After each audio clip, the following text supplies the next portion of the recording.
सबके press Lord भाई भौणी मन के जे आमे बाबते रहबू जे आमे सुना बाना डाबू कासु जहाँ मिसा दन संपत्ति अरजलु आसु से सबू के मरीगले मिसा आमे नहीं कि जीवु बोली बाबते रहबू मिसा हेले एटा सब बेकार काई बोले आमे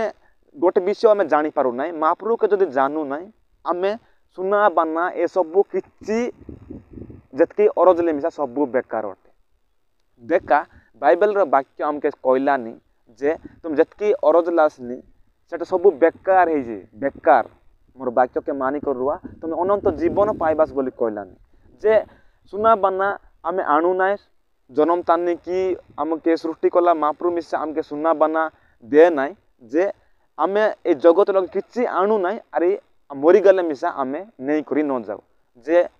बाइबल लो गोटे पद पढ़ा जे प्रथम तिमोथी 4:7 पद से कहलानी जे वाक्य तमे जगत किछि आनिन आउ किछि नहीं कि जीवनी एमती कहलानी हेले आमे किछि मध्य नहीं कि जाई ना है किछि मध्य आमे आणु नाई एटा जानी रुआ केते लोग बाबला हनी गाड़ी आछे बंगला आछे सुना आछे टंका आछे सब बेकार किछि काम के नाई एति पाए का अलप हाई पाए आचास मरी गले सब बेकार एटा पाए महाप्रभु वाक्य के माना तमर जीवन बंची एटा जानी रुआ जदि वीडियो भल लागला बोले 2-3 लोग के शेयर करा भाई मन जानत भौणी मन जानत समस्त के प्रेस लॉर्ड।